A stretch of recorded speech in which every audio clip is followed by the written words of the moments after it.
Good afternoon. It's been a couple weeks and we've been very, very busy as some of the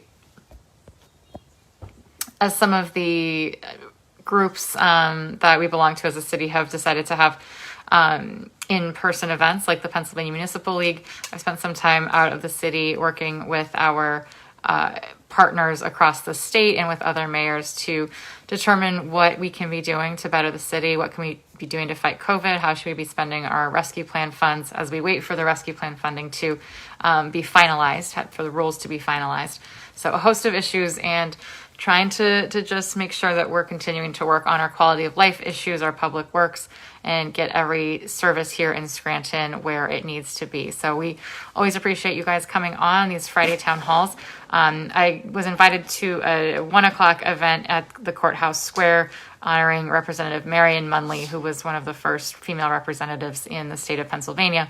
So I have to just give a couple updates and then duck out for that. But please this weekend, drive by, walk by and see Marion Munley. So it's very cool. Finally, she'll be recognized on Courthouse Square. So it's very, very exciting.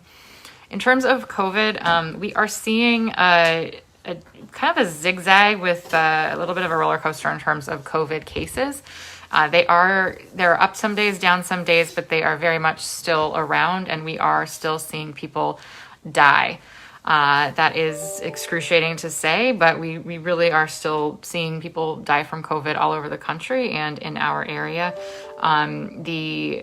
There were 14 deaths in September locally. There have been 2 so far in October. So if you have not gotten vaccinated, please do get vaccinated.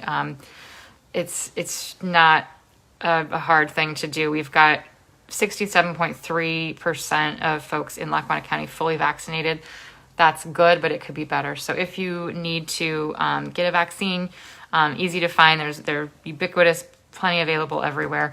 You can always call us or go to 211, call 211 and get a vaccine. A couple of other pieces. We are still requiring masks in city buildings. So if you come into the city building, a mask is mandatory. And we continue to recommend that people wear masks, especially inside and even outside where you cannot socially distance. We're seeing the data recently that outside events have been fairly safe, and the weather is cooperating with us. We continue to have warm weather, which is wonderful. But that should, quickly change, and we'll need to be very careful as we go into the fall and winter months and go back inside. So please keep those masks handy and continue to wear them. We're still giving out rent, mortgage, and utility assistance. We're excited that that has seen an uptick lately. You can go to relief@uncnepa.org, or you can call for mortgage relief at 570-558-2490.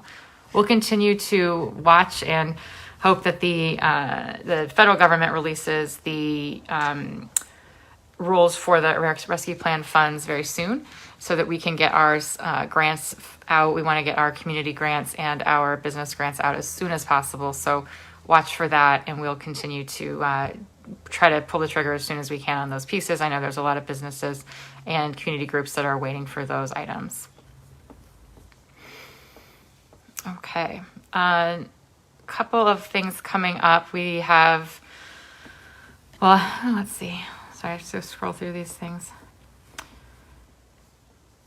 Okay, so I don't have anything for the next couple of weeks yet on here. We'll try to get a better list going for the next few weeks. But the Thanksgiving dinner for Friends of the Poor, mark your calendar for Tuesday, November 23rd from 2:30 to 5:30 at the Scranton Cultural Center. It's a drive-through. They always do a tremendous job there. So that will be going on this Thanksgiving again. I can't believe we're already talking about Thanksgiving. And the Friends of the Poor food pantries, there's a full list on neighborlypa.org, but those are back up and running, and they do a great job there. So counseling services, mental health is a huge, huge issue, as we know in the city, as is substance abuse and addiction. There are lots of great social services available to help your loved ones with that. You can call Scranton Counseling Center, Outreach, the Children's Advocacy Center for issues that you suspect. If you suspect tile debuse, we have the Women's Resource Center. There are so many places to get help, but I know it's difficult to get help. So if you need, if you know somebody that's in crisis, if you do need help, there's a range of places to call. We have those listed, and we should re-up that on our social media. But I'd say one good spot, the disaster distress helpline at 1-800-985-5990 is kind of all encompassing. That was one idea. And if nothing else, you can always give us a call or email Scranton 311. Obviously, if it's not an emergency, but if you want to know where to find some services, we can try to direct you to services that'll help you or a loved one get what you need. So we are, again, I'm sorry that we have to run out to this event. But I did see a question. The Biden expressway signs were paid for by PennDOT, and those are up, obviously, but those were all paid for by PennDOT. We are still hiring lifeguards for fall winter, so scrantonpa.gov, you can apply.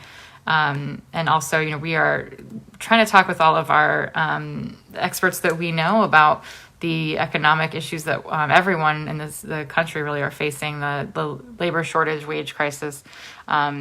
It's a really interesting time, and it's also very scary. It's very scary for small businesses, especially, I think. So if you have questions about small business help, the Small Business Development Center at the University of Scranton, the SBDC, is a really great resource. I would encourage people to contact SPDC if you have issues there. And for city issues, the Scranton 311 at scrantonpa.gov is available. We're trying to continue to, get your code enforcement questions and issues answered as soon as possible. Same with DPW, trying to be able to get as much input as possible so that we can prioritize our resources. So really appreciate everybody coming on. We had a great meeting today about our parks. So in the coming weeks, we'll be able to roll out the study for the parks and start putting plans in place to rehab and prioritize different parks and really spruce those up and make them the best that they can be over the coming years. So thanks, everybody. Have a safe weekend. Again, please keep your masks on, especially indoors, and we'll see you next week.